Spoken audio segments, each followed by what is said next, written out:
지금 신학대학원이라는 곳에서 수업을 듣고 있는데 이제 대학교처럼 이제 요일마다 수업이 있거든요. 근데 수요일 오후에 교회 목회의 실제라는 그런 수업이 있습니다. 교회 목회 실제. 무슨 수업이냐면 다양한 곳에서 사역을 하시는 목사님들이 오셔서 매주 이제 한 분씩 오셔서 특강을 해주시는 그런 수업이에요. 그런데 지난주에는 다세연이라는 청소년 단체에서 사역하시는 목사님이 오셔서 특강을 해주셨습니다. 그 목사님이 이제 자기가 그 단체에서 사역하는 경험들을 말하고 이제 청소년 사역에 대해서 말씀하시면서 자신이 청소년을 대할 때 항상 염두에 두고 있다는 속담 하나를 말씀해 주셨습니다. 무슨 속담이냐면은 한번 넘겨주실까요?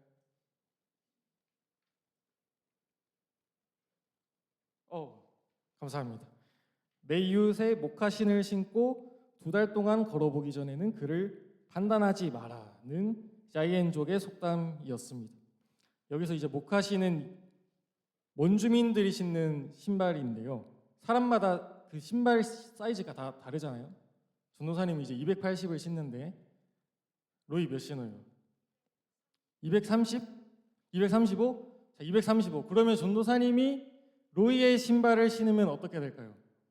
안 들어가고 굳이 넣으려고 하면 발이 아프고 뭐 통증이 오겠죠. 발이 아주 죽을 지경이겠죠. 당연히 발이 아프고 힘들 겁니다. 자, 그래서 이 속담에서 말하는 뜻은 뭐냐면은 다른 사람의 삶을 내가 직접 살아보기 전에 그 사람의 삶을 함부로 판단할 수 없다라는 것을 말하고 있습니다. 목사님께서 이 속담을 특강 때 이야기해 준 이유는 그때 이제 다 같이 수업 듣는 사람들이 전도사님이니까 전도사님들한테 청소년들에 대해서 함부로 판단하지 말아라. 그들이 어떤 삶을 살아가고 있는지 함부로 판단하지 말고 공감을 해주고 그들의 힘듦을 그대로 이해해줘라 라는 취지에서 그런 말씀을 하셨습니다. 그 청소년들이 신고 있는 목화신을 신어보고 그들이 지나고 있는 삶의 길에서 머물러서 그들을 이해하도록 노력하라라는 그런 뜻에서 그런 말씀을 해주셨어요. 자, 여러분들은 여러분만의 그 어떤 목화신을 신고 어떤 길을 걸어가고 있나요? 오늘 예배에 나온 우리 친구들 25명 되는 것 같은데 그 20여 명의 친구들 각자가 걷고 있는 20여 가지의 길이 있을 겁니다. 여러분들이 막 어떻게 살고 있습니다라고 전도사님한테 말하는 것을 들으면 전도사님이 마음이 굉장히 아플 때가 많습니다. 여러분 삶이 너무 팍팍한 것 같아요. 많은 친구들이 평일에 학교가 마치자마자 바로 학원을 가고 밤 10시가 되어서야 집에 들어온다라고 하는 친구들도 있습니다. 그렇게 바쁘게 평일을 보내고 주일 예배에 와서도 예배를 마치고 바로 학원에 간다는 친구들도 있죠. 많은 친구들이 한 주간 정신없이 바쁘게 살다가 겨우 정신을 차려서 예배에 나왔을 겁니다. 맞죠? 맞나요? 아니에요? 정신없이 안 살았어요? 정신없이 안 살았어요. 그런 걸 생각하면 여러분이 설교 시간에 조는 것도 한편으로는 전도사님이 이해가 되긴 합니다. 또 우리가 살아가는 세상은 만만하지 않죠. 세상은 점수로 사람의 가치를 평가하고 SNS를 통해서 자신과 타인을 끊임없이 비교하게 만들고 있습니다. 시험 한 번으로, 생평가 성적 한 번으로, 한 번의 결과로 내 미래가 결정되는 것처럼 느껴질 때가 있고 성적이 조금만 떨어져도 내가 가치 없는 쓸모없는 사람인 것처럼 느껴질 때가 있습니다. 인스타에 올라오는 친구들과 나의 모습을 끊임없이 비교하면서 나는 왜 이렇게 평범하고 내 모습은 왜 이렇게 초라할까라고 그런 생각이 들기도 합니다. 그리고 또 학교 안에서도 친구들의 말 한마디가 큰 상처가 되어서 나의 마음을 무너뜨릴 때도 있고 집에서는 부모님의 기대와 잔소리 속에서 버겁다고 느낄 때도 많습니다. 겉으로는 웃는 척하지만 속으로는 나는 괜찮을까? 나는 과연 잘 버티고 있는 걸까? 내가 이 청소년 시기를 잘 보내고 있을까 하는 불안이 커져갈 때도 있습니다. 이렇게 여러분이 대한민국의 청소년으로 살아가는 것조차 너무 무거운 짐을 지고 살아가는데 믿음의 길을 걷는다고 한다면 그 무게는 더 크게 다가올 때가 있습니다. 주일에 예배를 지키려고 하다 보면 친구들과의 약속을 못 지키고 그 모임에서 소외되는 순간도 있고, 하나님의 말씀을 따르려고 하다 보면 세상의 기준과 충돌이 될 때도 있죠. 남들처럼 조금은 편하게 살아도 되잖아라는 유혹이 나에게 몰려올 때도 있습니다. 교회 다닌다는 이유로, 신앙을 진지하게 지키려고 한다는 이유로 친구들에게 오해를 받고 손가락질을 받고 놀림을 받을 때도 있습니다. 그래서 우리는 그 길 앞에서 때로 갈등하고 때로 흔들리면서, 때로는 내가 믿음을 지키면서 사는 게 맞을까? 나는 과연 이 믿음의 길을 잘 걸어가고 있는 걸까라는 그런 질문을 하게 될 때도 있습니다. 그런 우리를 위로하기 위해서 하나님께서 오늘 이 데살로니가후서의 말씀을 주셨습니다. 여러분이 이 말씀을 통해서 여러분을 위로하시는 그 하나님의 음성을 듣기를 바랍니다.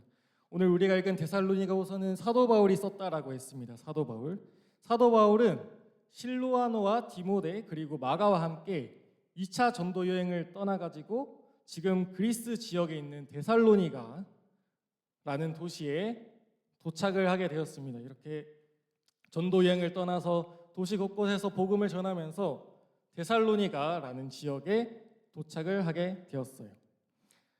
여기 이제 데살로니가에 도착한 바울은 3주 연속으로 안식일에 사람들에게 복음을 전했습니다. 3주 동안. 바울이 뭐라고 복음을 전했을까요? 예수님이 우리의 죄를 위해서 고난받고 십자가에서 죽으셨다. 그러나 죽은 자 가운데서 다시 살아나셨습니다. 이 예수님이 바로 우리가 기다린 메시아입니다. 예수님을 믿으면 우리가 구원받습니다. 라는 내용이었습니다. 이 내용을 3주 동안 이제 안식일마다 전했던 거예요. 3번 동안. 자, 3번을 들어서 고작 3번 들어서 이 데살로니가 성도들 그 사람들에게 무슨 변화가 일어날까라고 생각을 할 수도 있지만, 복음을 들었던 그 데살로니가 지역의 일부 유대인과 이방인 사람들은 바울이 전한 복음에 흥미를 갖고 바울을 따르면서 가르침을 받기 시작했습니다. 그런데 이 모습을 못마땅하게 여긴 사람들도 있었어요. 바울이 복음을 전하는 것을 못마땅하게 여긴 사람들이 있었습니다. 누구였을까요? 예수님을 메시아라고 인정하지 않았던 유대인들은 바울을 미워했습니다. 유대인들은 예수님을 메시아로 인정하지 않았기 때문에 예수님을 메시아라고 주장하는 바울을 가만두고 볼 수가 없었어요. 그래서 유대인들이 어떻게 하냐면은 바울을 체포하기 위해서 악한 사람들을 막 모아서 폭동을 일으켜서 바울을 잡으려고 했습니다. 그런데 다행히 바울 일행이 그 사람들을 잘 피해서 도망을 치는데 여기 있는 베레아라는 지역으로 도망을 치게 되었어요. 자, 그런데 문제는 베레아로 도망을 쳤는데 데살로니가에 있는 유대인들이 여기까지 바울을 잡으려고 또 쫓아온 거예요. 그래서 바울이 어쩔 수 없이 또 배를 타고 밑에 있는 아덴이라는 지역으로 도망을 치게 되었습니다.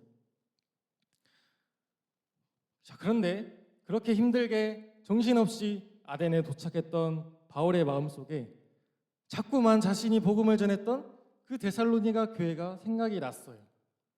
겨우 1달 정도, 길어봐야 몇 달 머물면서 복음을 전했던 곳인데, 바울이 유대인에게 쫓겨서 급하게 도망을 쳤으니까 이제 제대로 정착도 못 시켰고 이 사람들에게 제대로 양육도 못했고, 데살로니가 사람들이 과연 내가 가르친 대로 믿음을 잘 지키고 있을까? 이 사람들이 정말 흔들리지 않고 예수님을 잘 믿을 수 있을까라는 그런 걱정이 됐던 거예요. 그리고 바울이 우려했던 대로 데살로니가 교회는 정말 믿음을 지키기 힘든 그런 상황 속에 있었습니다. 먼저 아까 말했던 대로 유대인들의 박해가 있었어요. 예수님을 메시아로 인정하지 않았던 유대인들이 예수님을 따르는 사람들이 눈엣 가시로 보이니까 그 사람들을 괴롭혔습니다. 그리스도인들을 모함하고 폭동을 일으켜서 괴롭혔어요. 그리스도인들은 유대인들에게 배척당하고 사회 안에서 고립되는 아픔을 겪어야 했습니다. 그리고 데살로니가 교회, 그 데살로니가 지역이 무역이 또 활발했던 도시였습니다. 무역이 활발했는데 일상 곳곳에서 우상 숭배가 넘쳐나고 황제 숭배, 당시 로마를 황제하는 그런 문화가 넘쳐났어요. 그런데 데살로니가에 있는 그 그리스도인들은 황제를 당연히 숭배하지 않았죠. 우상 숭배를 하지 않았죠. 하나님만 섬기니까 그런 것들을 하지 않았습니다. 그러다 보니까 당연히 그 문화 속에서 자연스럽게 소외되고 이 사람들이 사회에서 아싸와 같이 살아갈 수밖에 없었습니다. 그리고 또 로마 황제를 대신해서 다른 왕이라고 하는 예수님을 섬긴다라고 하니까 로마 제국도 이 사람을 반역자라고 볼 수밖에 없었던 거예요. 그러니까 바울이 당연히 데살로니가 교회가 걱정이 될 수밖에 없죠. 걱정이 될 수밖에 없습니다. 그런데 안타깝게도 바울은 지금 데살로니가로 돌아갈 수가 없는 상황이었어요. 다시 돌아가면 자신이 또 체포될 게 뻔하니까 돌아갈 수가 없는 상황이었어요. 그래서 바울은 자신을 대신해서 자신의 동력자였던 디모데라는 사람을 데살로니가로 다시 보내면서 데살로니가 교회의 상황이 어떤지, 그 사람들이 정말 믿음을 잘 지키고 있을지를 알아보고 다시 돌아오라라는 명령을 하게 되었습니다. 그렇게 디모데를 보내고 바울의 마음이 어땠을까요? 엄청 신경 쓰이고 애가 타고 그 데살로니가 교회를 위해서 계속 기도할 수밖에 없었을 겁니다. 하나님, 데살로니가 교회 성도들의 믿음을 제발 지켜주세요. 이들이 고난 속에서도 믿음을 포기하지 않게 해주세요라고 아주 간절히 기도를 했을 거예요. 그렇게 시간이 흘러서 몇 달쯤 지나서 디모데가 이제 바울에게 돌아오게 되었습니다. 데살로니가 교회의 소식을 들고 바울에게 도착을 하게 되었어요. 데살로니가 교회는 어떻게 됐을까요? 믿음을 잘 지켰을까요? 아니면 믿음을 포기했을까요? 잘 지켰을까요? 포기했을까요? 오늘 말씀을 보면 알 수 있죠? 자, 오늘 말씀을 보면 잘 알 수 있습니다. 말씀 3절을 함께 읽어보겠습니다. 시작.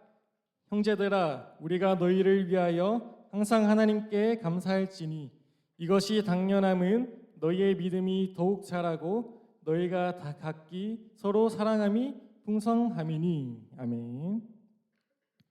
디모데가 전한 소식을 듣고 바울이 그 데살로니가 교회를 위해서 쓴 편지가 바로 오늘 우리가 읽은 데살로니가 전서 그리고 후서입니다.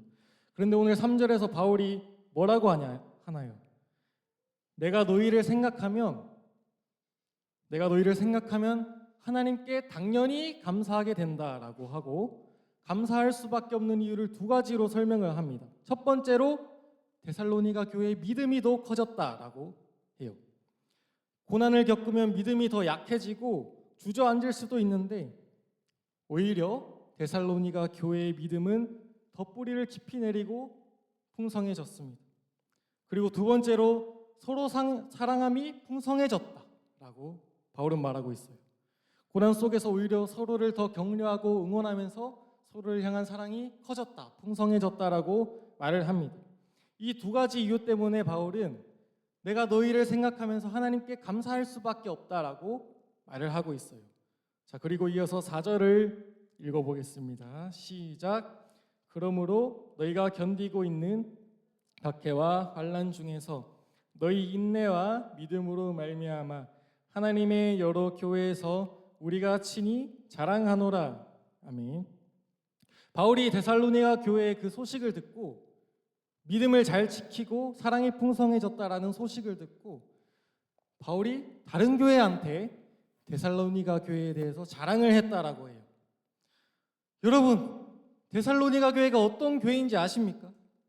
저들은 지금도 고난의 한복판에 서 있습니다. 그런데도 믿음을 버리지 않고 서로를 사랑하면서 끝까지 견디고 있습니다라고 자랑을 했대요. 바울이 그 데살로니가 교회를 생각하면서 얼마나 기뻐했을지를 우리가 알 수 있습니다. 이렇게 우리가 바울의 마음을 살펴봤는데 오늘 말씀에서 가장 중요한 것은 이 바울의 마음을 통해서 하나님의 마음을 보는 겁니다. 하나님의 마음. 바울이 데살로니가에서 복음을 전하고 그곳에 있는 사람들의 마음에 복음이 심겨졌을 때 그곳에는 바울 혼자만 있었던 게 아니라 하나님께서 함께 계셨습니다. 바울이 유대인의 박해 때문에 어쩔 수 없이 데살로니가를 도망쳐 나와서 다른 곳으로 이동했을 때도, 그래서 데살로니가 교회가 혼자 버려진 것 같았을 그때에도 하나님은 데살로니가 교회와 함께 계셨습니다. 데살로니가 교회 성도들이 믿음에 대해서 고민하면서 외부로부터 오는 그 박해와 핍박에 이 믿음이 흔들리고 믿음의 길에서 갈등하고 고민할 때 하나님은 그 성도들과 함께 계셨습니다. 그리고 믿음을 지킨 그 데살로니가 교회 성도들을 보면서 하나님은 바울이 기뻐했던 것보다 더 많이 기뻐하시면서 비교할 수 없을 만큼 기뻐하시면서 그들에게 위로하고 계세요. 믿음을 지킨 그들을 보면서 위로하고 계십니다. 너희 성도들아, 너희 데살로니가 교회 성도들아, 너희 믿음을 참 잘 지켜냈구나. 믿음을 잘 지킨 것을 넘어서 믿음이 성장했구나. 너희는 나의 자랑이다. 너희가 바로 나의 감사거리다라고 하나님이 그들을 위로하고 계십니다. 힘든 상황 속에서 믿음의 길을 묵묵히 걸어가는 우리 중등부 친구들, 사도 바울과 여러 사람들이 데살로니가 교회를 보고 감사하면서 자랑했던 것처럼 여러분 한 명 한 명이 전도사님과 선생님과 그리고 신양교회의 감사거리이고 자랑거리입니다. 매주 주일 아침 8시 반에 나와서 아주 이른 시간에 나와서 찬양으로 섬기는 우리 찬양팀 친구들, 여러분이 내색을 하지 않고 말은 하지 않아도 여러분이 하나님을 향한 사랑과 믿음이 없다면 결코 할 수 없는 일입니다. 자, 예배를 드릴 때 우리 친구들은 한 번씩 조는 친구들도 있긴 하지만 그래도 떠들지는 않죠. 떠들지는 않고 또 찬양할 때 또 일어서자면 다 일어서고 박수 치자면 박수 치고 입을 벌리고 찬양을 하는데 전도사님 이제 전도사님 또 친구들이 전도사님이니까 물어보면은 자기 이제 청소년 부서가 어떤지 물어보면은 우리 부서 애들은 예배 때 너무 떠든다 하면서 예배 때 너무 떠든다고 설교할 때 애들이 막 떠들고 있대요. 그리고 뭐 찬양하자고 해도 안 일어서고 박수도 안 치고 입도 안 벌리고 그것 때문에 스트레스를 받는 전도사님들이 굉장히 많이 있어요. 그런데 여러분들은 아주 좋은 태도로 예배 때마다 아주 좋은 태도로 집중하고 하나님께 전심으로 예배를 하고 있죠. 그것은 하나님을 향한 사랑과 믿음이 있기 때문입니다. 그리고 전도사님이 여러분 각자의 이야기를 들어보면 학원 마치고 밤 10시가 되어서 집에 왔는데도 40분 동안 나는 큐티를 했다라고 하는 친구들도 있고 학교에서 밥을 먹을 때 식사 기도를 꼭 한다라는 친구들도 있고 여러분이 그렇게 각자의 모습에서 각자의 자리에서 여러분의 모습대로 믿음의 길을 잘 걷고 있습니다. 그렇다면 하나님은 그 믿음의 길을 묵묵히 걷는 우리 친구들 한 명 한 명을 보면서 하나님이 얼마나 기뻐하실까요? 여러분이 하나님께 얼마나 기쁨이 되고 하나님의 자랑거리, 하나님의 감사거리가 될지, 얼마나 하나님께 기쁨이 될지 전도사님은 예상할 수도 없습니다. 그러나 그 믿음의 길을 걸으면서도 여러분들이 때로 흔들릴 때도 있을 겁니다. 삶이 너무 힘들어서 하나님이 나와 함께 계시는 것이 믿어지지 않을 수도 있고 너무 바빠서 하나님을 생각할 틈도 없이 살아갈 때도 있습니다. 데살로니가 교회가 겪었던 것처럼 믿음 때문에 내 인생이 손해보는 것 같아서 내 믿음이 흔들리고 갈등하면서 고민되는 그런 순간이 올 때도 있습니다. 그러나 여러분, 갈등해도 괜찮고 흔들려도 괜찮고 여러분이 넘어져도 괜찮습니다. 왜냐하면 우리가 흔들릴 때도 하나님께서 우리를 붙잡아 주시기 때문입니다. 우리가 넘어져도 하나님은 우리를 절대 버리지 않으시고 다시 일으켜 주십니다. 우리의 믿음은 우리의 힘으로 지켜내는 것이 아니라 우리 안에서 역사하시는 하나님의 은혜로 지켜가는 것입니다. 그렇기 때문에 우리는 하나님의 은혜 안에서 자랑스러운 하나님의 자녀입니다. 여러분 한 명 한 명이 그 믿음의 길을 묵묵히 걸어가는 여러분 한 명 한 명이 하나님의 자랑거리요, 하나님의 기쁨이고 하나님의 감사거리입니다. 오늘 말씀을 통해서 하나님은 우리에게 이렇게 말씀하십니다.